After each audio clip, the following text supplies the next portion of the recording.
안녕하세요, 박상호입니다. 드디어 오늘 경주 에이펙 정상회의 주간이 개막합니다. 그야말로 유례 없는 외교 슈퍼위크가 펼쳐질 전망인데, 미국의 트럼프 대통령, 중국 시진핑 주석, 일본 다카이치 총리는 물론 북한 김정은 위원장의 깜짝 등장까지 거론되고 있습니다. 우리나라 국익에 직결하는 정상들이 대거 모이는 만큼 이재명 정부의 외교도 어느 때보다 치밀하게 작동해야 합니다. 각 나라의 셈법이 너무 복잡해서 머리가 아픈데, 그래서 이 고차원 방정식을 풀어줄 최고의 외교 전문가를 모셨습니다.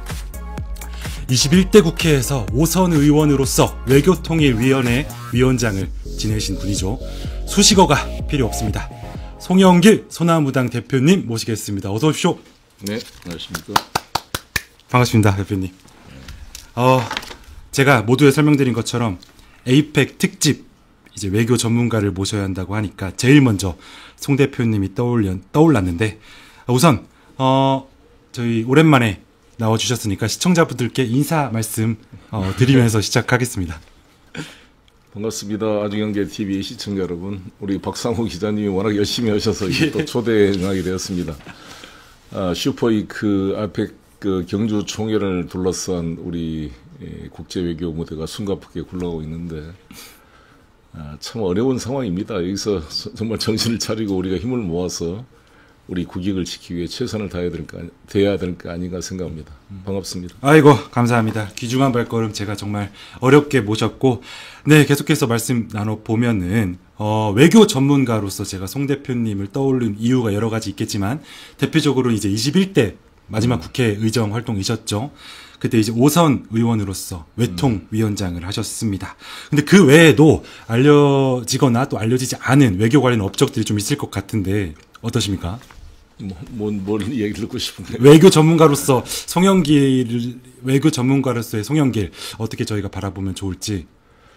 저는 김대중 대통령님을 계승하고자 노력하는 정치인으로서 대통령께서 저한테 해준 말씀이, 우리는 외교하는 민족이 돼야 된다. 우리는 4대 강국에 둘러싸여 있어서 어느 나라와 척을 지게 되면 이 한반도가 전쟁의 장소로 이렇게 전란에 휩싸이게 되는 그런 비극을 겪었고, 또 지금도 분단이 되어 있는 거 아니겠습니까? 예. 그래서 4대 강국과 척지지 말고 사이좋게 힘의 균형을 이루어서 지내면서 우리 민족의 자주적인 공간을 만들기 위해 노력해야 된다. 대통령의 말씀이었고, 저도 전폭 동의해서 그런 관점에서 저는 한미일 간의 상호 협력이 매우 중요하지만 이것은 우리 민족의 문제를 해결하는 필요 조건이지 충분 조건은 되지 않는다. 예. 한미일 협력을 기본으로 하되 북중러와의 관계를 같이 풀어내지 않으면, 이것을 한 진영에만, 한미일에만 딱 고착되게 되면은 우리 이 한반도가 북중러와 한미일 간의 북극 삼각동맹, 남극 삼각동맹으로 분열돼서 예. 마치 1차 세계대전 전야처럼 될 수 있다. 예. 1차 세계대전이 보통 우리가 독일, 오스트리아, 이탈리아, 예. 그다음에 영러프 이렇게 이야기를 하잖아요. 그렇죠. 이게 삼국 협상과 삼국 동맹 간의 갈등이 결국 보스니아의 그 페르난도 황태자의 암살 사건으로 인해 세르비아 청년이 세르비아 청년에 예. 그게 그냥 세르비아와 오스트리아 정도의 국지전으로 끝날 일이 세계대전으로 확산되게 된 거잖아요. 예. 그러니까 우리도 똑같이 야. 삼국 협상과 삼국 동맹의 대결처럼 북중로와 한미를 그렇게 만들어가는 것은 우리 민족에 도움이 안 된다. 그래서 제가 주로 지금까지 고민하는 것도 한미일 관계를 기본으로 하되 중국과 러시아 관계를 잘 풀어내야 된다. 운명적으로 우리는 그래야 되잖아요. 그렇습니다. 그렇지 맞습니다. 않으면 우리 한반도가 일본 안보를 지키기 위한 일종의 GP가 된다. 가이드 포스트라 그러잖아요. 예. 우리 군대에 갔다 오신 분들 알겠지만 DMZ GP에 근무를 하면 거기에 정상적인 민간 활동이 됩니까? 안 되죠. 안 되죠. 모든 자유가 제한되고. 맞습니다. 우리 대한민국이 일본을 지키기 위한 GP가 돼서 되겠냐고요. 안 됩니다. 그렇죠. 예.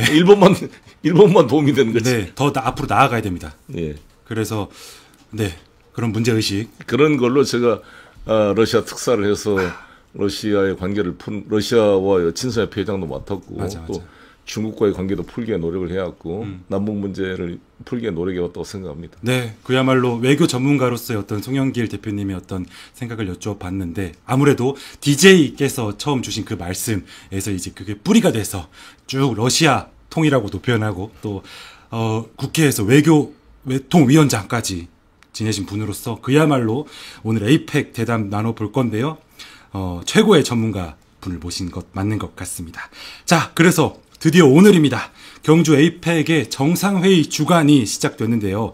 제가 먼저 일정을 간략하게 말씀드리면요. 27일, 28일 최종 고위관리회의가 열리고요. 29일, 30일은 외교통상 합동 강요회의고요. 31일과 마지막 이번 주 토요일이죠. 11월 1일은 정상회의가 열리는데 가장 주목되는 미국 트럼프 대통령은 29일에 와서 이재명 대통령을 만나고 30일에 떠난다고 합니다. 우선 각 일정의 좀 관전 포인트라고 할까요? 어떤 걸 저희가 좀 주목해서 보면 좋겠습니까? 먼저 이재명 대통령과의 정상회담이 가장 중요하겠죠. 그때 트럼프 대통령은 이제 합의가 될 것이다.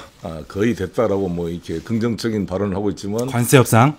이재명 대통령께서는 아주 신중한 입장을 취하고 있습니다. 그 이유가 3,500억 달러를 자기 임기 내에 현금으로 다 투자해라, 업프론트해라 이런 요구가 사실상 무리했다는 것이 드러난 거잖아요. 예. 그래서 일부 이제 미국이 양보한다 그러는데 지금 언론에 알려진 것은 3,500억 달러를 좀 줄여서 10년 동안 150억 달러씩 투자하게 해주라. 분할식으로. 네. 그다음에 뭐 미국 측은 8년 동안 250억 달러 이렇게 말한다는 것은 나는 이게 8년 후 말한 게 트럼프의 삼선을 염두에 두고 온 말인가 그런 또 의심도 들고 또 하나는 삼선 못 하잖아요. 헌법을 바꿔서요. 모르지 뭐 예. 어떻게 할지. 네. 250억 달러씩 다 뺏어간다면 우리가 사실 대한민국이 최근에 미국한테 얻은 흑자가 250억 달러 정도예요. 예. 그동안 10년 동안 죽어라고 벌어온 돈 다 뺏어가겠다는 이거 말이 되는 소리입니까? 이게 국제 무역 질서가 아니라 이것은 완전히 무슨 해적이 강탈하는 것도 아니고 참 이게 정말 이 자유민주주의 시장경제 원리에 맞지 않는 이러한 억지를 하는 건데 네. 그 투자도 아니 이익이 되면 투자하지 말아도 하는 게 자본주의 논리 아닙니까? 그럼요. 시장주의 논리인데 그런데 이익도 안 나는 걸 투자를 어디 할 것도 트럼프가 결정하는 것이고 네.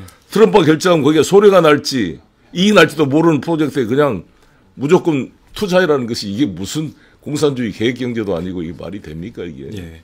관전 포인트. 참 심각한 문제입니다. 그래서 그야말로, 네. 이게 관전 포인트고 두 번째는 이제 그 다음 날 부산에서 시진핑 주석과 트럼프 대통령이 만난다 그러는데 아시다시피 지금 중국은 이제 히토류 통제 방침을 밝혔고 이게 아마 12월에 아마 시행이 될 겁니다. 11월에 준비를 돼서. 예. 그러면 이제 심각한 문제가 발생하는데 여기에 대한 보복으로 100% 관세에서 157% 관세를 지금 하겠다는 치열한 대립이 되고 있는데 네. 스콧 베센트 재무장관이 아마 실무회담을 통해 많이 진전이 됐다는 긍정적인 메시지가 나왔습니다. 그래서 과연 미중 간에 이 문제가 타협이 될 거냐. 그게 이제 관전 포인트고. 예. 또 이제 끝난 다음에 이제 오후 시간이 비어 있잖아요. 예. 그때 이제 헬기를 아마 김해공에서 타고 바로 판문점이나 평양으로 갈 수 있는 것인가. 그 이게 또 중요한 관전 포인트인 것 같습니다. 정말로 중요하죠. 예. 말씀 주셨는 게 다 관전 포인트고 그야말로 다 모든 것들이 역사적인 사건들인데 그야말로 근데 우리나라 정부 입장에서는 한미 관세 협상 굉장히 중요합니다. 강탈, 갈취 정말 어이가 없을 정도의 요구들인데 어떻게 우리 정부가 잘 타결해 나갈 수 있을지 그리고 뒤에 얘기를 좀 더 해보도록 하고 일단은 이 에이펙 대단한 분들이 엄청 오셔서 대단한 외교 행사인 건 알겠는데 정확히 에이펙에 대한 어떤 역사적 의미 그리고 또 저희가 이 에이펙이 이번 이런 전국 속에서 저희 우리나라한테 어떤 의미가 있는 것인지 한번 대표님 입을 통해서 한번 들어보고 싶었습니다. 근데 에이펙이라는 말 자체가 아시아 패시픽, 아시아와 태평양 지역 연안 국가들이 모여서 한번 협의체를 만들어 보자 해서 아마 처음에는 한 11개국 정도 아마 시행이 됐을 텐데 점점 확대돼서 지금 21개국이 됐습니다. 21세기에 21개국 그랬구나. 아시아 태평양 지역 국가 대표들이 모이는 아주 의미 깊은 회의인데 예. 문제는 미국이 사실 계속 이런 다자주의를 거부하고 1대1주의로 돌아선 지가 오래됐잖아요. 예. 사실 FTA부터도 마찬가지입니다. FTA라는 것도 양자간에 하는 거잖아요. 올 때 보면 이제 그 WTO 체제라든지 이런 우루과이 라운드 같은 이런 다자주의 원칙을 안 지키겠다는 거 아니에요. 둘이 좀 충돌하죠. 양자 협상과 다자 협상. 그렇죠. 예. 그래서 FTA 중심으로 이제 다자주의가 무력화되고 FTA 중심으로 갔는데 문제는 그 FTA조차도 안 지키겠다는 게 트럼프입니다. 뭘 지키겠다는 거예요? 정말 한미 FTA 어렵게 만들어서 했는데 한미 FTA 최근에 나왔더니 10년 동안 너희들이 한국만 무역 수지 흑자로 다 우리 걸 착취해갔다. 뺏어가 착취해갔다 이런 우리가 당했다. 다시 뺏어오겠다. 그 FTA 한미 FTA 협상의 체결의 주역이시잖아요. 그렇습니다. 네, 트럼프를 화나게 한. 아니 그러니까 얼마나 우리나라 국내 아젠다가 좀 우리가 돌이켜봐 반성해야 될 게 뭐냐면 예. 한미 FTA가 제2의 을사 보호조약이다라고 그냥 얼마나 시민단체 노동 농민 떠들고 우리 민주당도 대부분 의원들이 한미 FTA 반대했잖아요. 그때. 당시에 다 반대했죠. 정말 민주당이 외롭게 그러니까 저는 안희정 충남지사나 몇 명 안 됐어요. 이 맞습니다. FTA 찬성한 사람은. 저는 노무현 대통령이 FTA 그때 추진 안 했으면 그나마 어쩔 뻔했어요. 맞습니다. 노무현, 송영길, 안희정 이 세 명 일단 기억납니다. 그때 FTA가 돼서 그나마 우리가 한 500억 달러까지 무역 수지 흑자를 낸 거잖아요. 최근에는. 맞습니다. 그 전에는 200억 달러 이하였어요. 그러니까 이제 트럼프가 이 FTA 잘못됐다고 바꾸자는 거잖아요. 예. 이자 시민단체나 이런 데서 주장한 대로 이게 제2의 을사 보호조약이었으면 미국이 이거 아니죠. FTA 유지하려고 그랬겠죠. 그렇겠죠. 참 격세지감인데. 야, 그러네요. 예. 2005년. 근데 그 FTA로 사실 한미 자동차 관세는 2.5%를 제로로 만들어 놨는데 그걸 다시 15%에다가 그것도 부족해서 지금 25% 우리나라 차에 관세를 매긴다는 게 이게 정말 있을 수 있는 일입니까 이게? 그러니까요. 그러니까 이게 지금 우리 시청자한테 말씀드리고 싶은 것은 우리가 입만 열면 북한을 제재하면서 북한이 유엔 결의를 위반했다. 맨날 떠드는데 아니 이스라엘은 유엔 결의를 한 50번 이상 위반했어요. 아무런 실질적인 제재가 이스라엘에 안 가고 있습니다. 아주 그냥 명목에 불과하고. 이스라엘 뒤에 이제 미국이 있다라는 차이점이 있는 거죠. 그렇죠. 그러니까. 예. 그리고 약속은 지켜야 하는데 약속을 무조건 어겨버려요. 미국이. 자기들이 했던 약속을 어겨버려요. 파리 기후협정 탈퇴는 뿔로 시작해서 전임 대통령이 참여했던 모든 걸 다 부정해버리면서 어떻게 북한한테 미국과 약속을 믿고 핵을 포기하라고 우리가 말할 수가 있냐고 이게. 그러니까요. 그러니 정말 우리가 북한도 물론 문제가 있지만 북한한테 그렇게 약속 안 지키고 결의안 위반한다. 그런데 지금도 똑같이 돼버리고 지금 우크라이나 러시아 전쟁도 마찬가지예요. 지금 왜 푸틴이 지금 트럼프 요구에 따를 수가 없는지 예. 나중에 이따 설명하겠습니다. 예. 알겠습니다. 그래서 에이펙에 대한 또 역사적 의미가 방금 쭉 말씀 주셨는데 옛날에는 이제 정통적으로 다자 어떤 이런 무역 회의들이 좀 이렇게 유행처럼 있다가 FTA가 이제 양자 간의 이제 무역 협상이 많이 체결되면서 다자 회의가 살짝 이렇게 무력해지는 그런 감이 없지 않아 있었는데 최근에 들어서 다시 이런 것들이 좀 재편되고 있는 분위기다. 뭐 이렇게 봐야 될까요? 네. 그래서 이게 지금 미국의 심각한 리더십의 위기로 다가올 수가 있는데 미국이 이렇게 다자주의를 거부하고 트럼프 대통령도 29일 날 오셔가지고 30일 날 가버리겠다는 거 아니에요? 네. 그럼 30일 날 이날 정상회의를 참석 않고 가겠다는 것은 뭐예요? 스케줄 사실 부정하는 거잖아요. 이 다자회의를 부정하고 나는 이거를 이용해서 그냥 내 하고 싶은 것만 하고 가겠다. 맞습니다. 그럼 이건 정상회의는 아마 시진핑 주석 끝까지 남아있을 거예요. 그러면 이러한 이 국제주의를 사실상 중국이 리더십을 발휘하고 주도하는 미국의 어떤 세계적인 리더십이 계속 흔들리고 예. 다른 나라의 공감대가 줄어들고 미국 지도력이 줄어들고 결과적으로 저는 국제사회의 리더십을 중국한테 넘기는 어리석은 행위가 아닌가. 이 에이펙 일정만 봐도 그렇죠. 그러니까 저도 이상했습니다. 아니 지금 예를 들어서 지난번 유엔 연설을 보더라도 기후변화가 세계적인 사기극이라고 말했잖아요. 트럼프 대통령이. 예. 시진핑이나 이쪽은 기후위기를 가장 중요한 인류 문명이 해결해야 될 과제로 인식하고 있잖아요. 그렇습니다. 누가 과연 보편적 이야기를 하고 있는 것인가. 네. 지금 미국과 중국 중에. 네. 심각한 문제입니다. 맞습니다. 그야말로 정말로 세계적으로 트럼프 대통령에 대한 이 반발심, 거부감이 걷잡을 수 없이 확산이 되고 있고 시진핑 주석은 이제 계속해서 뭐 나름의 역할을 하려고 노력하는 것 같습니다. 자, 그런 이제 에이펙이 개최가 됩니다. 자, 본격 대담 들어가기 전에 이 영상 아마 보셨겠지만 그래도 오늘 개막하는 날인 만큼 이 영상 굉장히 잘 만들었고 저는 어딘가 좀 뭉클했는데 홍보 영상, 네. 에이펙 홍보 영상 한번 같이 대표님과 한번 시청 한번 해보겠습니다. 한번 VCR 틀어주세요. 보셨죠? 네네. 네. 오디오 나가고 있는데 저분이 이제 G드래곤입니다. 잘 알고 계신가요? 예. GD. GD. 홍보대사가 되셨고요. 예, 맞습니다. 그렇게 우승할 때 GD 막 마약 문제로 막 잡으려고 그랬지, 수사하고 그랬죠. 맞습니다. 인간이 이성이었고. 예, 이렇게 잘 활용해야 되는 그 원칙. 그러니까 뭐 다른 뉴스 덮으려고 연예인들 마약 사건 터뜨리고 이런 짓을 하고. 옛날 방식이었던 그런 국정 운영. 요즘 방식의 국정 운영을 보고 계십니다. 2025 이분은 이제 장원영이라는 아이돌. 예. 야, 이 부분이 되게 유쾌하면서도 약간 뭉클한 딱이 후진을 하는데 저 주차 요원이 바로 야 이거 기발한 아이디어 같아요. 이 감독이 이 창의성 있는 것 같아요. 돌고래 유괴단이라고 요새 굉장히 잘 나가는 MG 감독이신데요. 의미도 엄청 많고. 그 감독 칭찬해주고 싶습니다. 맞습니다. 국뽕이라고 하죠. 소위 그런 게 차오르는 정도의 어떤 뭉클한 영상이었습니다. 그렇습니다. 야, 세계가 강주로 간다.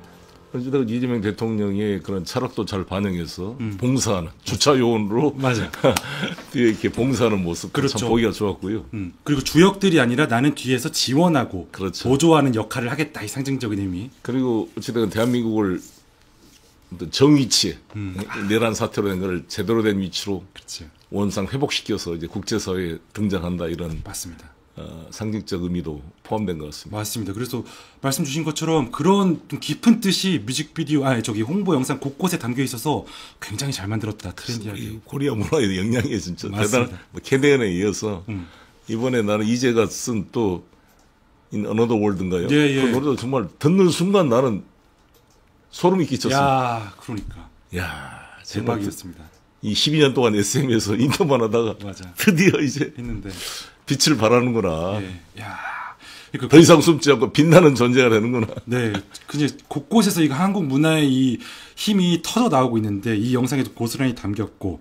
자, 그래서 이제 본격 얘기를 해보겠습니다. 세계 최강자 도널드 트럼프 대통령 오시는데요.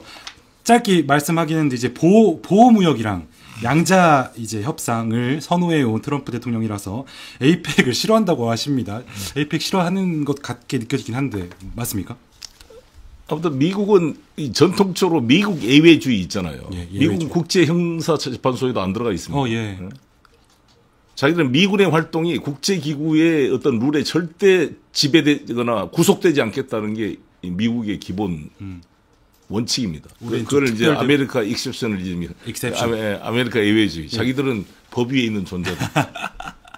야, 뿌리 깊은 미국의 행동을 아무도 국제사회가 통제할 수 없다. 우리는 자기들의 국가 이익을 위해서 일방적으로 행동하겠다라는 거 아니에요. 사실상 뭐 제국처럼 행동하는 미국, 그렇죠. 우리가 진짜 따져봐야 되고 에이펙은 또 왜 싫어하는지. 그리고 요새 트럼프 대통령 미국 내 입지 좀 살펴봐야 될 것 같습니다. 노 킹스라고 하나요? 요 시위가 계속해서 커지고 있는데 트럼프 대통령이 이 위기를 좀 극복하고 타개해보고자 좀 해외에서 좀 성과가 필요해 보이는 상황인데 그렇습니다. 어떻게 보고 계십니까? 아시다시피 지금 트럼프 대통령이나 그 주변 사람들은 관세를 하게 되면 관세 수입으로 미국의 국부가 늘어날 것이다. 이런 단순한 초등학생 같은 생각만 하고 있잖아요.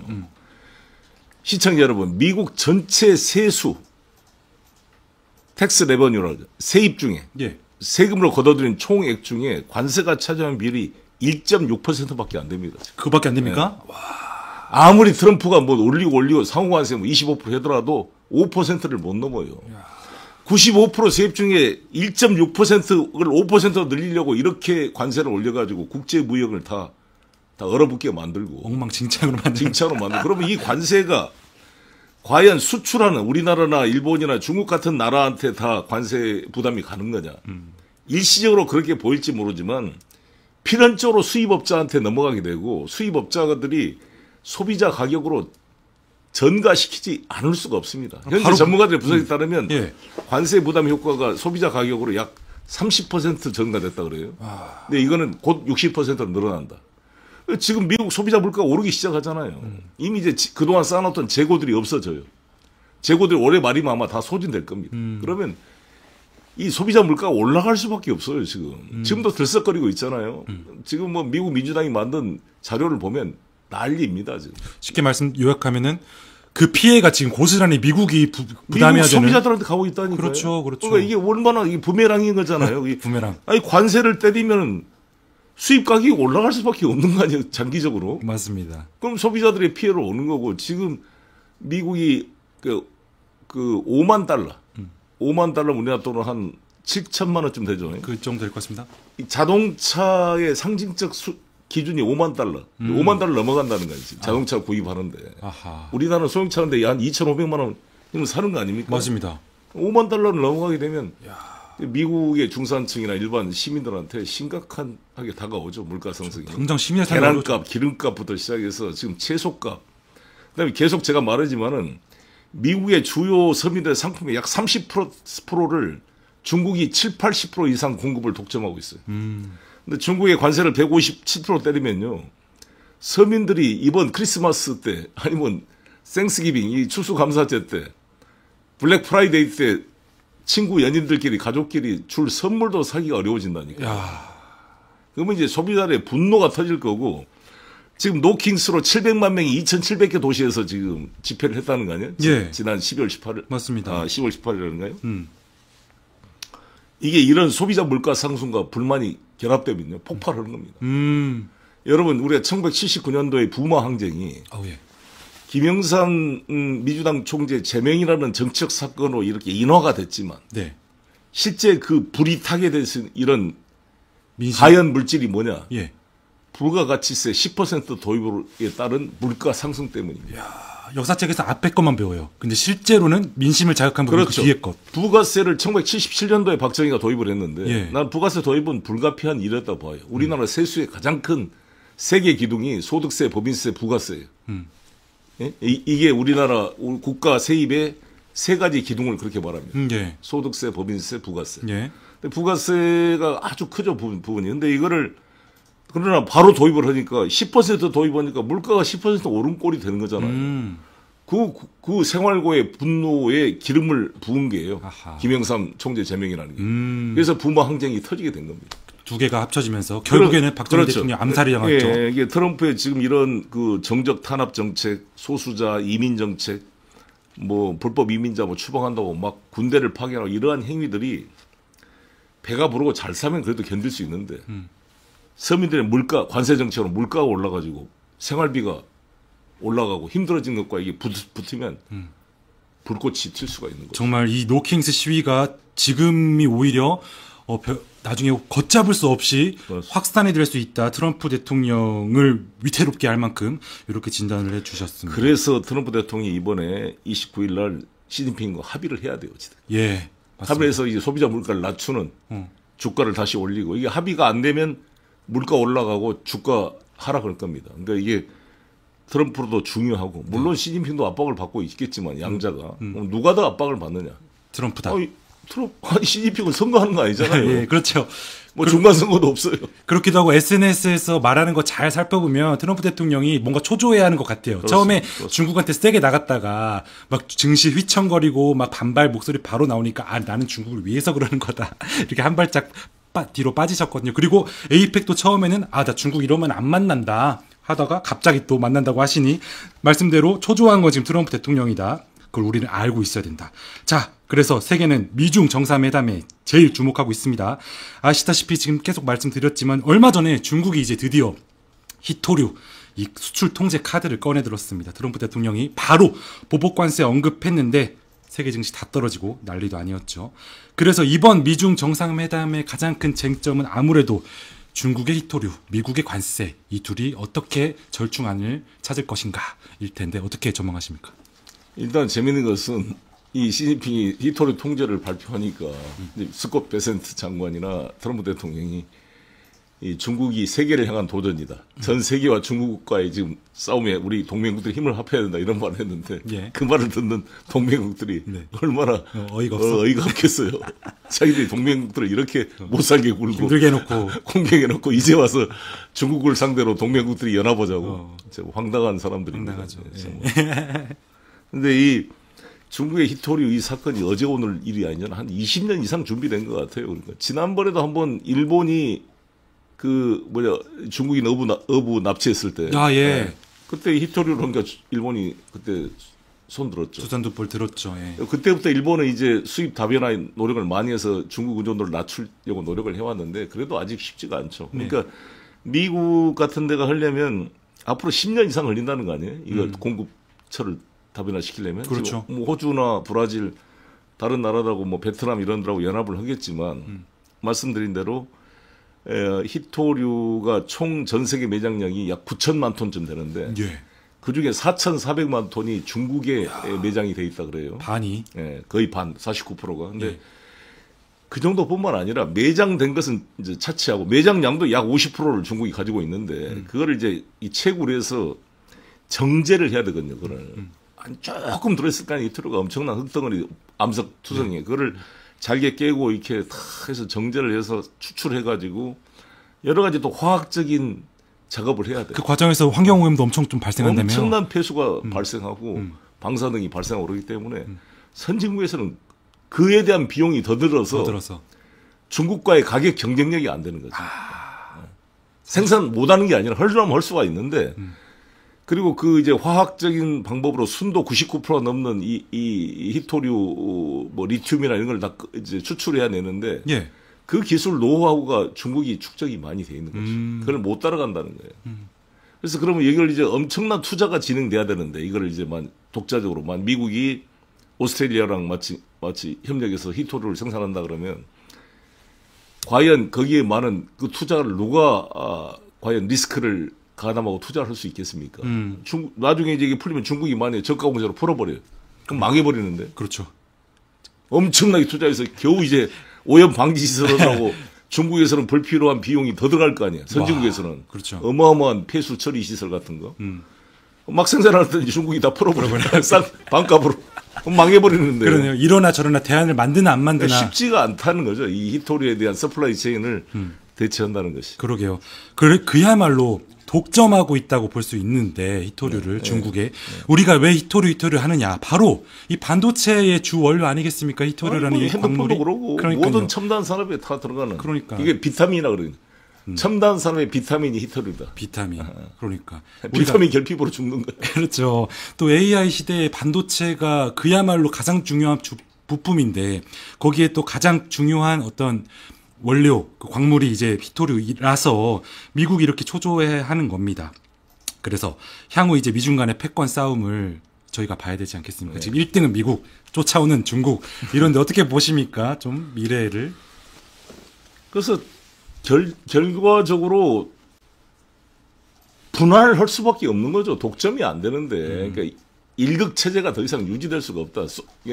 소위 말한 이 소비에트 연방, 이 사회주의 시스템이 1990년부터 이제 붕괴되기 시작했잖아요. 89년 동구권, 90년 소련, 91년부터 이제 완전히 이 소련 공산당이 무너져 버렸고 동구권이 다 무너져서 이제 다 독립국 연합으로 지금 나왔는데 냉전이 그때 이제 끝난 거죠. 그때부터 미국의 단극 체제가 진행되다가 2001년도 그러니까 WTO 이제 중국이 가입하면서 중국이 급격한 성장을 하면서 이제 겨우 이제 양극 했다 또 러시아가 또 브릭스 국가의 뭐 상하이 협력 기구 이런데 소위 말한 이런 사우스 얼라이언스들이 만들어지잖아요. 그래가지고 지금 다극화로 가기 위한 이 진통 단계다.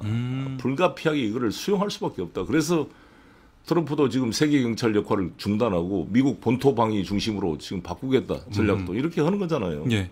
그러니까 신먼로주의라 그럴까? 신냉전. 냉전보다는 신먼로주의가 고립주의. 그러니까 미국 우선주의, 아메리카 퍼스트라는 그런 거잖아요. 네. 지금까지는 미국이 아메리카 퍼스트가 아니라 전 자유민주주의 세계 질서를 주도하는 리더로서 전 세계 경찰로서의 기능을 해야 하는데 그거 못 하겠다는 거 아니에요. 돈도 많이 들고 너희들이 해라 이제. 맞습니다. 그래서 일극 체제가 뭐 필연적으로 이제 중국이 부상하면서 이극 체제가 될 수도 있고, 그게 또 언론에서는 신냉전이라고 표현도 하는데 또 다극 체제가 될 수도 있고, 어쨌든 간에 이 체제 균열은 필연적이다 전망을 하셨습니다. 자, 미중의 패권 다툼은 그렇고, 이제 다시 좀 우리 국내 이슈로 좀 돌아와서, 세계는 지금 미중 갈등에 포커스를 주고 있지만 우리는 한미 관세 협상 요거 빨리 타결해야 됩니다. 미국은 3,500억 달러 전액 업프런트 선불 투자해라 하고, 우리는 그러면 안 된다. 이재명 대통령이 외신과의 이제 인터뷰에서 IMF 맞을 수 있고 내가 탄핵이 될 수 있다. 애시당초 들어줄 수 없는 요구 사항이다. 그래서 최근에 또 외신에서는 또 온도차가 있습니다. 트럼프 대통령은 곧 이제 타결이 임박했다 이런 식으로 긍정적으로 말하는 반면, 어젠가요 이재명 대통령은 또 블룸버그랑 말씀 나누시는데 교착 상태다 또 이렇게 약간 회의적인 말씀을 주셔서, 야 정말 이번 에이펙에서 어떤 결과가 나올지 국민적 관심이 뜨겁습니다. 어떻게 보고 계십니까? 아무튼 이재명 대통령의 고심이 저도 이게 느낌으로 전달됩니다. 그 얼마나 힘들겠어요. 이게 양면성 있는 건데, 일본이 5,500달러를 합의를 해준 바람에 아주 우리 어려워진 거잖아요. 일본이 다 했는데 왜 한국이 3,500달러인데. 근데 일본은 아시다시피 외환 보유고가 우리하고 비교가 안 되고. 통화 수합도 되잖아요. 또 무제한 통화 수합도 돼 있고. 이번에 준기축 통화입니다, 엔화는. 예. 우리가 비교할 수 있는 조건이 아닌데. 예. 그걸 잘 트럼프는 이해를 못하고 그냥 이렇게 밀어붙이고 있는 건데, 이거를 들어주면 이재명 대통령이 견딜 수가 없죠. 우리 국민들이 용납할 수가 없죠. 그래서 이제 미국도 이해를 하고, 그러면 8년간 250억 달러씩 하자. 지금 이러고 제안하고 있는 모양인데, 우리나라는 10년간 150억 달러 하자. 좀 쪽에서. 언론에 나온 바로는 이렇게 서로 지금 대립이 되고 있다. 이렇게 알려져 있습니다. 여기서 근데 우리로서도 끝까지 버텨야 되는데, 끝까지 버티는 것을 어렵게 만드는 요소가 있다면, 첫 번째는 환율에 대한, 환율이 만약에 1,500을 넘어간다. 만약에 이게 합의가 장기화돼서, 그랬을 때 그때 이 환율 문제를 어떻게 관리할 거냐. 우리 통화 수업도 안 돼 있고. 예. 그런 고민이고, 또 하나는 이 야당과 아무도 모르는 이제 이 아스팔트 이 우익들이 이제 미국과 싸우는데 우리 대통령한테 힘을 실어준 게 아니라 대통령을 공격하는, 꼭 그 임진왜란 그 내부 간첩들이, 그 권위시우 기나가의 간첩들이 행주산석 싸움 하는데, 그 우리 배후에서 공격하는 놈과 똑같은 게 아닌가. 이순신 욕하고 막 흠해하고. 예. 그렇죠. 이순신을 그 감옥에 넣게 만들라고 막 투서하고. 예. 이런 두 가지 요소 어떻게 잘 관리하면서 버틸 거냐. 누가 환율과 국힘. 예. 그래서 서로 간에 이제 일종의 다 약점을 갖고 있는, 누가 더 오래 버티냐의 싸움이죠. 맞는 것 같습니다.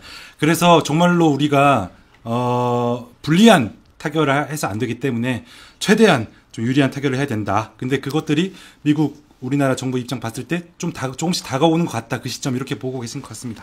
아니, 시청자 여러분, 지금 우리 현대자동차나 SK라든지 뭐 포스코 비롯해서 우리나라 유사 기업들이, 유력한 기업들이 미국 본토에 엄청나게 투자를 하고 있습니다. 지금 미국의 최근 10년간 미국의 FDI, 포린 디렉트 인베스트먼트라 하죠. 외국인 직접 필드 투자 1등이 대한민국입니다. 야, 얼마나 많은 일자리를 미국이 만들어주고 있어요. 근데 이것은 다, 이거는 관세 때문에 주들이 알아서 들어온 거냐, 이렇게 트럼프는 퉁쳐버리고, 이 3,500달러 중에 현대나 SK나 뭐 이런 게 투자한 것은 다 빼버려요. 맞습니다. 그 황당한 일 아니. 그러면 이러한 기업이 투자하는 것, 사실 기업이, 현대차가 투자하는 것도 울며 겨자 먹기로 하는 거지. 아니, 임금 비용이나 모든 부품 조달 비용이 대한민국에서 하는 것과 비교가 안 되게 비용이 드러나요. 예. TSMC가 미국에 하도 투자해가지고 1조가 넘는 손실을 갖고 있습니다. 그렇구나. 그러니까 TSMC도 50% 이상 미국 본토로 투자신 옮겨라고 하워드 러트닉이 막 그러는데. 대만 기업, 예. 예, 대만의 세계 최고의 반도체 업체 TSMC가, 대만 국가 입장에서 TSMC가 미국으로 다 50% 이상 생산세를 옮겨버리면 그만큼 이제 중국의 공격으로부터 취약해지는 거잖아요. 그렇죠. 안보가. 반도체 안보인데. 그 국가 안보상 전략상으로 용납할 수 없는 거고, 대만 정부도. TSMC도. 아니, 가서 비용이 엄청나게 더 나오는데, 생산 비용이. 미국인 그 근로자들 숙련도도 그렇고, 공장 거설이나 부품 생태계, 조달 생태계가 비교가 안 돼서 적자가 나는데 투자해라고 억지로 하는 이런 이 공산주의 같은 계획 경제가 어디가 있습니까? 아니, 이익이 남아야 투자하는 거지. 맞습니다. 그야말로 진짜 한국 너무 고마운 나라인데 그런 거 전혀 모르면 이게 김건희 논문에 나온 대로 YUGI가 안 돼요. 이 상태가 유지가 안 되는 거예요. 유지가 중요해요. 뭐든지 강압으로 팔 삐틀어가지고 억지로 투자하면 이게 유지가 안 된다니까. 그럼 트럼프도 임기 끝나면 다시 원상복귀 될 겁니다. 맞습니다. 이러다 한국도 놓칩니다. 트럼프 대통령. 자, 그래서 주한미군도 같이 얘기가 나오는데 최근에 유시민 작가가 이런 말씀하셨어요. 주한미군 철수에도 그러니까 주한미군을 이제 카드를 가지고 관세 협상을 압박하러 할 것이다. 미국에서 그 질문에 대한 대답을 주한미군 철수에도 별 상관 없다면서 그 카드에 휘둘려서 관세 협상 불리하게 체결하지 말라 이렇게 했는데 또 반대로 이 인터뷰에 대해서 국민의힘의 이제 김재섭 의원이라고 계신데 여기 이분은 주한미군 철수하는 순간 코스피 폭락한다. 나라 경제 다 망치는 거다. 이렇게 또 말씀하셨어요. 대표님 견해가 궁금합니다. 뭐 양자 다 일리가 있다고 봅니다. 일단은 유시민 작가도 이렇게 말씀하신 것은 주한미군이 철수할 수 없다는 전제를 아마 내부에 깔고 하시는 말씀이라고 저는 이해를 하고 왜 그러냐면 아니 중국이 미국의 지금 가상의 적이잖아요. 평택 미군 기지를 생각해 보십시오. 그게 440만 평. 미국이 전 세계 약 800개의 군사 기지를 가지고 있는데 평택 험프리 기지가 세계 최고입니다. 최고. 그러니까. 최고로 규모가 큰. 미국 입장에서 놓칠 수가 없죠. 돈 주고라도 임대를 해야 될 것이에요. 아니, 필리핀이 수비 클라크 공기지 다 철수해라고 그럴 때 필리핀한테 사정하고 그랬던 거잖아요. 예. 따라서 이것을 만약에 철수한다는 미국 대통령이 있었으면 미국 내부의 군이나 보수 세력한테 역적으로 공격을 받을 겁니다. 그야말로 너무 중요한 군사기지구나. 아니, 생각해 보십시오. 만약에 대만 해변에 분쟁이 발생하거나 중국과의 군사 충돌이 발생했을 때 괌에서 출동하는 게 빠르겠어요? 평택에서 출동하는 게 빠르겠어요? 평택이 훨씬 빠르죠. 평택이 바로 앞인데. 말도 안 되니까. 이 존재는 돈으로 가치를 환산할 수 없는 요충지입니다. 여기서 전투에 뜨면 1시간 20분 만에 북경까지 가요. 여객기는 2시간. 평택에서 거의 1시간 내에 이런 이 4세대 전투기는 아마 북경에 도달할 겁니다. 1시간. 네. 이렇게 이런 전략적 포인트가 어디가 있어요? 없죠. 없습니다. 그리고 더구나 미국 의회가 초당적으로 NDAA라고 국방 수권 법안을 통과시킵니다. 매 해외 연도마다 예산을 할 때 매번 올해 2026년도 NDAA 국방 수권 법안을 상원이 통과시키면서 28,500명 주한미군 유지 이걸 전제로 통과시킨 거예요. 그렇죠. 철수할 수가 없다. 점프할 수 없어요. 예. 그야말로 철수할 수 없기 때문에 그런 카드를 만약에 들고 오면 우리 정부 입장에선 그 속된 말로 뻥카다. 그렇죠. 그걸 알고서 대응하면 된다. 이런 그렇죠. 말씀. 김재섭 의원처럼 뭐 이 양반의 걱정도 이해가 되지만 이렇게 말하는 순간 우리가 협상에서 지는 거죠. 그렇죠. 협상은 그야말로 심리전이고 그렇습니다. 그런 것들을 날카롭게 서로 이용해야 되는데 그렇게 저희가 수세적인 자세로 들어갈 필요가 없다. 이렇게 말씀 주셨고. 자, 그래서 정말 최고의 근데 관심사는 북한인 것 같습니다. 북한. 지금 외신들이나 국내 언론들이 여러 기류를 포착하고 있습니다. 대표적으로 CNN이 임진각 근처 카페를 통째로 대관했는데 이 카페가 다른 곳이 아니라 카메라를 쫙 당기면은 판문점까지 싹 보이는 아주 명소라고 합니다. 야, 이 소식이 들리면서 야, 북미 정상회담 다시 성사되는 거 아니냐? 이런 관측이 나오는데 성사 가능성도 가능성인데 만약에 성사된다면 그 효과까지 한번 말씀 주십시오. 일단 핵심은 트럼프를 만날 의사를 이미 표시했고 메시지도 보냈는데 지금 북한이 반응을 보이고 있지 않습니다. 북한은 반응을 쉽게 보일 수가 없는 게 2번이나 속았다 이거죠.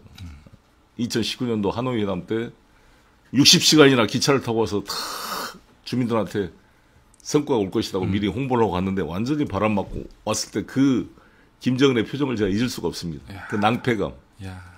그때 그래서 이용호 외교부장과 최선희 국장이 다시는 이런 일이 없을 것이다. 미국의 셈법을 이해할 수가 없다. 이해할 수가 없다. 실제로 그렇게 돼버렸잖아요. 그때는 실제가 어찌됐건 북한이 비핵화하겠다 그런 거잖아요. 그 1단계로 경제 제재 한 5개만 풀어주면 영변에 있는 핵시설, 농축우라늄, 플루토늄 완벽하게 다 해체시키고 그 과정을 생중계하고 미국 핵 전문가들이 다 입회시키면서 해주겠다 그런 거잖아요. 예. 어마어마한 거 아니에요. 근데 그거를 우리나라 보수 언론, 국민의힘, 미국 민주당, 공화당 매파들이 전부 다 배드 딜보다는 노 딜이 낫다. 스몰 딜은 안 된다. 완벽한 CVID, 검증 가능하고 완벽하고 돌이킬 수 없는 핵 폐기가 되지 않는 한 절대 제재 해제해주면 안 된다. 이렇게 무리한 발언을 쏟아냈어요. 그래서 트럼프가 거기에 속아 좋다고 그냥 노딜로 나왔는데 지금 그때하고 비교를 해보십시오. 예. 지금 핵 비핵화 입에 올리지도 말하는 거 아니에요. 그러니까요. 얼마나 우리가 입장이 더 어려워졌습니까? 후퇴했죠. 미국이나 우리 입장에서. 예. 그러니까 2019년 이거를 사인 안 한 것은 얼마나 어리석은 일이었는지가 입증된 거 아닙니까? 맞습니다. 그때 사인해서 영변 다른 곳에 숨겨져 있는 핵 농축 우라늄 시설 당연히 있었겠죠. 근데 그것까지 다 해놓으라고 하면 북한이 자기 속살까지 다 그렇죠. 단계적으로 하자는 거지. 그렇지 않겠어요? 예. 그래서 나는 그래도 영변 핵시설이라도 완전히 폐기하고 핵 전문가들이 다 봤으면 얼마나 많은 정보와 자료들이 나왔을 것이며. 그럼요. 어찌됐건 진전이잖아, 진전. 맞습니다. 그래서 만약에 그때 합의를 어기면 스냅백으로 다시 제재를 원상복귀할 수가 있는 건데 이 바보들이 이걸 안 해가지고 지금 이 얼마나 고록스러운 상황이 된 거예요. 이게 역으로 이제 북한 입장에서는 이미 러시아하고 이제 전략적 동맹까지 만들어져서 예. 이제 더 이상 우리가 그때의 북한이 아니다. 급하지 않다. 뭐 시진핑도 지금 김정은한테 잘 보이려고 지금 그런 상황이고. 예. 그러면 북한의 위상이 그때하고 비교가 안 되게 올라온 거예요 지금. 그렇죠. 객관적으로 그렇고. 외교적 파워가. 그럼 어떻게 북미 정상회담은 좀 약간 회의적으로 보십니까? 어떻게 보십니까? 이제 북한한테 넘어갔지만 미국한테 달려 있는 거죠. 이제 핵심이 오늘도 조중동 사설을 보면 우리 보수 언론들이나 우리 국민 입장들에서는 고민이 되는 게 그거잖아요. 예. 핵 보유국으로 사실상 인정해주는 조건으로 김정은 만나면 안 된다. 또 보수 언론에서 그렇게 보고. 그렇게 보는 거잖아요. 근데 우리 이재명 대통령께서는 그 중간 영역을 참 어려운 고심이 느껴지는데 그게 핵 동결이라는 말을 했잖아요. 예. 일단 비핵화는 장기 과제고 일단 핵 동결이라도 해서 관계를 복원시키는 건데. 할 수 있는 것부터라도 하자. 이렇게 그렇죠. 말씀하셨죠. 그러면 이제 그럼 사실상 우리가 외교원은 드팍토라고 그러는데 사실상 핵 보유국이잖아요. 예. 아니 김기현 국회의원도 외통위에서 정동영 장관한테 사실상 핵 보유국이라고 다 이야기해요. 국민의힘 의원들도. 그렇죠. 그렇죠. 그래서 우리가 핵 보유해야 된다 그렇게 주장하잖아요. 우리도 핵 개발해야 된다. 예. 그래서 저는 트럼프 대통령이 김정은을 만나려면 네. 비핵화 문제를 언급 안 하고 핵 동결과 제재 해제 일부를 교환하는 식으로 접근하지 않으면 아마 성사가 어렵지 않을까. 그렇구나. 그런데 저는 지금까지도 만날 거라고 저는 기대를 하고 있는데. 기대는 하지만. 근데 이제 북한의 반응이 좀 더 지켜봐야죠. 예. 아직 며칠 남았으니까. 아시다시피 저번 주에 미사일도 쏘고 했잖아요. 그래가지고 정말로 여러 가지 진짜 관측들이 나오고 있는데 말씀대로 비핵화 이런 어떤 무리한 카드를 미국이나 우리 정부에서 내세우지 않으면 또 북한이 또 움직임을 보일 수 있겠다. 이 정도의 이제 분석이고. 정말로 궁금합니다. 북한이 등장을 할지. 자, 그리고 마지막으로는 정상회담 마지막으로는 한일 정상회담도 열리는데 지금 근데 이재명 대통령이 아세안 그것 때문에 말레이시아에 가 계시더라고요. 근데 또 저희는 원래는 에이펙에서 일본 새 총리 다카이치 처음 만나게 될 줄 알았는데 먼저 만나고 오실 것 같으세요? 어쨌든 이분이 이제 언론 표현으로는 극우라고도 또 불리시는데 독도나 야스쿠니 참배에 대해서 아주 세게 말씀하시는 분이죠. 그래서 아세안도 그렇고 에이펙도 그렇고 이제 한일 외교가 본격화되는데 어떻게 전망하십니까? 한일 어떤 외교? 다카이치 사나이가 여자 아베로 불려지고 이분이 되자마자 이제 극우 행보, 예를 들어서 야스쿠니 신사 참배라든지 뭐 독도 발언이라든지 이런 것에 대한 우려를 많이 지금 하고 있습니다. 그런데 원래 고메이토, 이제 공명당과 서로 연정이 이제 무너질 때 공명당에서 이 다카이치 사나이한테 요구했던 게 세 가지라 그럽니다. 하나는 이 극우 행보하지 말까, 야스쿠니 신사 참배하지 말까.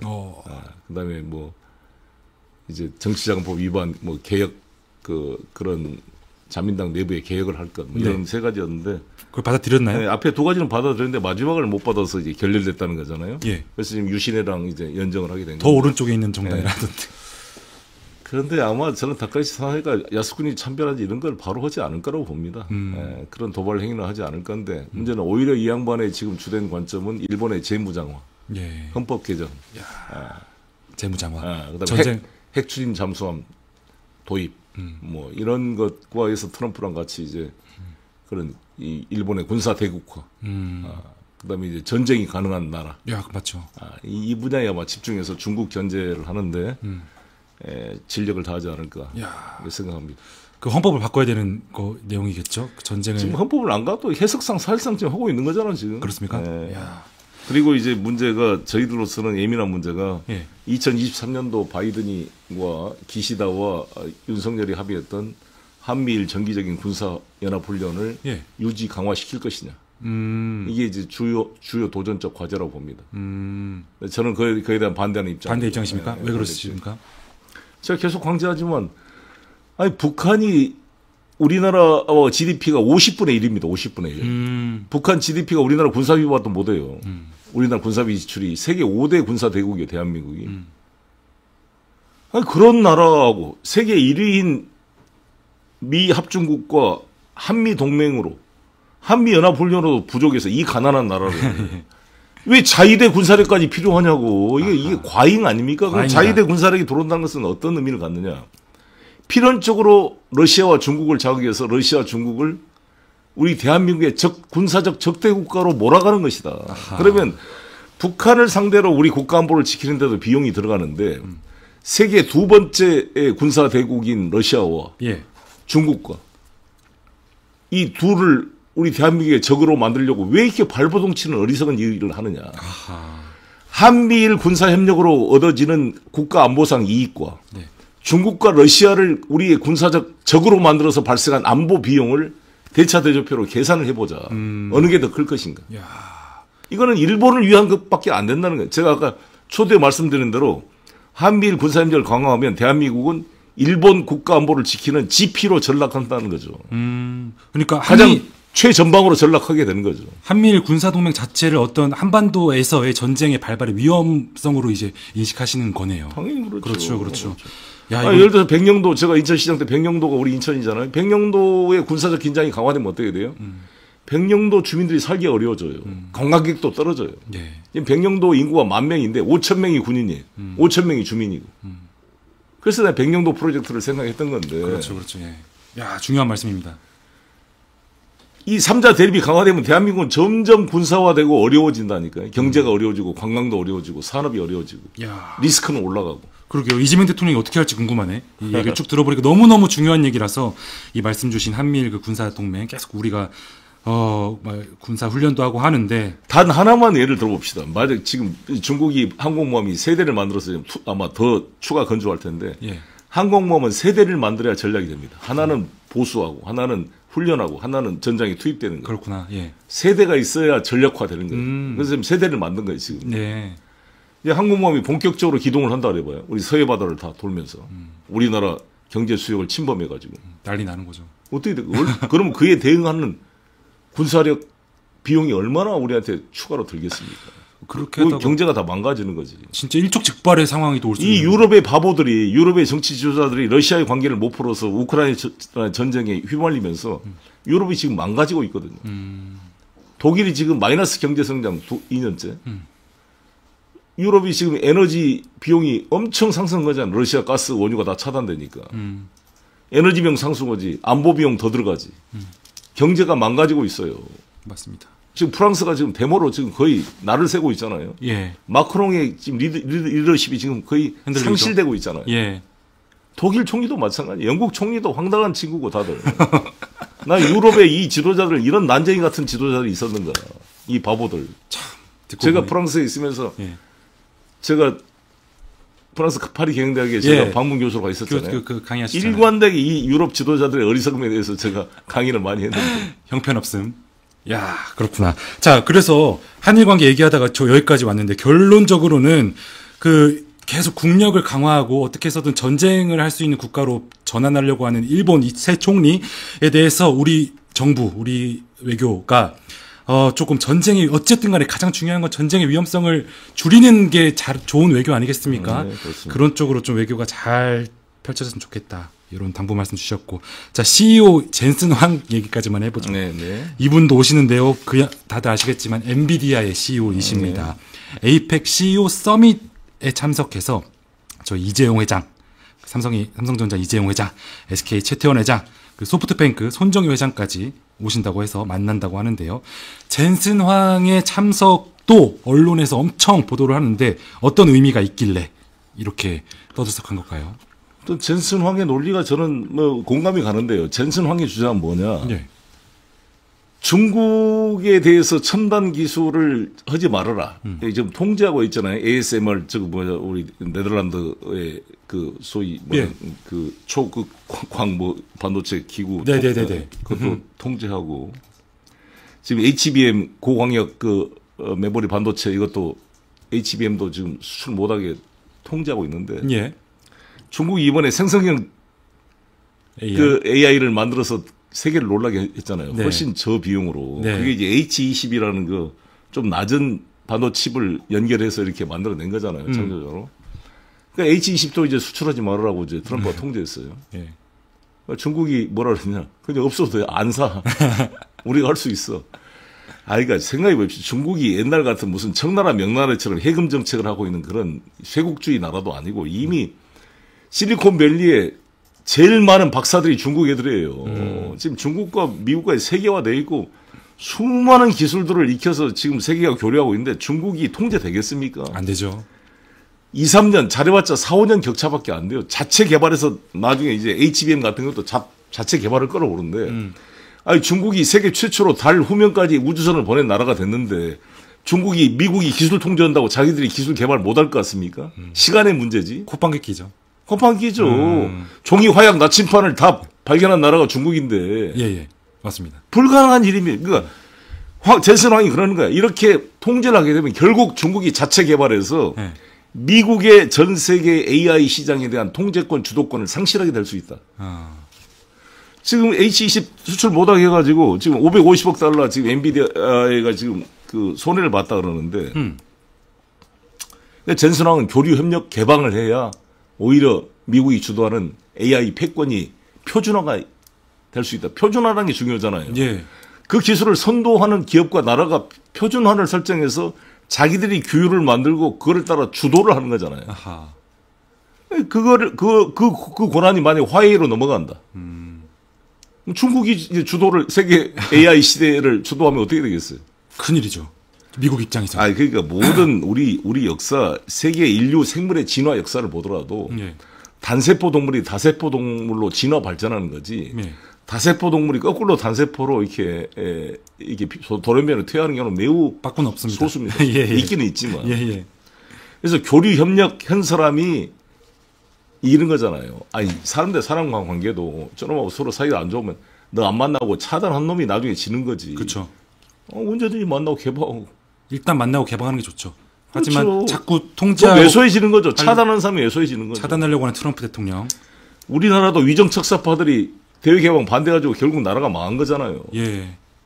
대한민국은 개방하면 발전했어요. 예. 고구려 시대 때 정말 당나라 수나라를 싸우겠다는 고구려를 생각해 보세요. 예. 백제 신라 때를 생각해 보세요. 우리가 조선 때 좀 헤맸지 삼국시대 고려 때는 글로벌하게 나갔던 동북아의 강국이었습니다. 문물 교환도 엄청 했잖아요. 일본도 가고 중국도 가고 막 그때 엄청 했던데. 네. 당나라도 가고 막. 결국 이 성리학 때문에 조선 말에 위정척사하면서 망한 거고 예.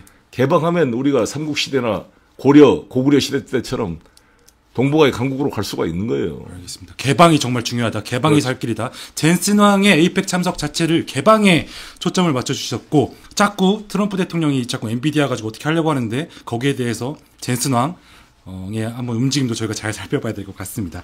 자, 이렇게 해서 경제 이제 주요 CEO들까지 다 되고 경주로 모입니다. 경주. 근데 왜 하필 경주인 것이냐. 여기까지가 이제 오늘의 주된 테마인데요. 이 경주가 어떤 지역적 상징성이 있길래 전 세계 모든 강자들이 여기에 집합하고 있는지, 또 우리 정부는 왜 에이펙을 경주에서 개최하려고 했는지, 경주는 또 이번 에이펙을 통해서 무엇을 얻을 수 있는지까지 말씀 주십시오. 천년의 나라를 유지한 나라가 별로 없습니다. 세계사에. 로마 제국, 서로바 동로바가 천년의 제국이었다 그러는데 예. 우리 신라도 거의 천년의 제국 아닙니까? 천년입니까 신라? 신라가 7, 800년 됐죠. 천년. 918년가 망했으니까 그러니까 BC 그부터 하면은 약 천년이 되는 겁니다. 예. 6, 700년. 어? 6, 700년일걸요 신라? 신라 건국이 한 BC 108년이잖아요. 아니 그래서 네. 신라가 고려 건국이 918년 아닙니까? 그렇긴 하죠. 거의 천년 된다. 아, 그렇죠. 죄송합니다. 삼국시대 동신라까지 합하면 백제 고구려랑 착각했습니다. 660년 되면. 네, 그렇죠. 야, 백제가 천년이네요. 660년, 고구려가 668년에 망했고, 예. 신라는 900년대 맞죠. 망했으니까 예. 천년이 되는 거예요. 그러네요. 그러니까 이 천년 제국의 수도잖아요. 이걸 월성이라 그래요. 월성. 야, 월성. 원래는 그 달의 성. 그래서 월성 1호기 뭐 이런 예. 원전에 나온 게 이게 옛날에 경주의 원래 옛날 지역명 이름이었어요. 지명. 예. 월성. 그래서 이제 살아있는 박물관이잖아요. 예. 신라 천년의 그런 역사가 숨겨 있는. 예. 신라 때 사실 지리적 그 제한이 있었습니다. 고구려 백제한테 막혀있었는데 그러나 당나라와 직접 외교를 뚫어내고 네. 또 이슬람과도 무역 교류를 할 정도였잖아요. 예. 그런 신라의 그런 어떻게 보면 우리 실크로드의 출발점이라고 저는 생각합니다. 초용과의 우리 정수일 교수님이 문명 교류사에서 밝혔잖아요. 예. 초용이 이슬람 사람이라고. 예. 회족인가? 예, 기억납니다. 그런 문명 교류의 출발점. 야, 그러네. 경주에서 이런 에이펙 총회가 있다는 게 의미가 있고요. 예.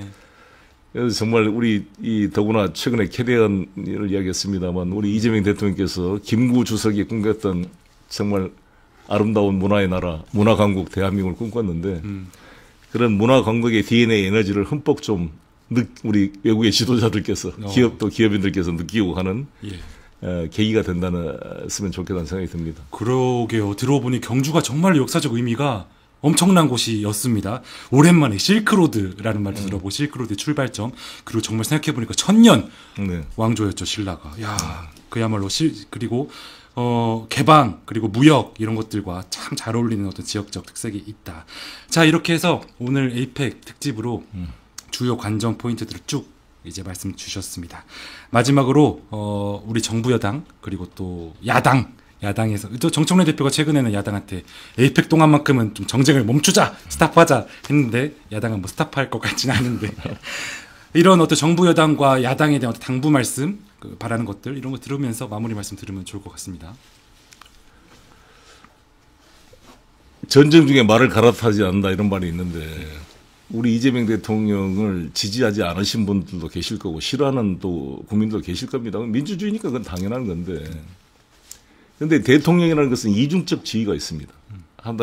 여당 뭐 정치적으로 여당의 대표적인 분이고 또 행정부의 수반인 건 있지만 우리나라 대한민국 헌법이 대통령을 국가 원수라는 의미 입법, 사법, 행정의 한 부분이긴 하지만 또 이 전체 세계를 통합하는 국가를 대표하는 헌법기관으로 위상을 만들어 놨어요.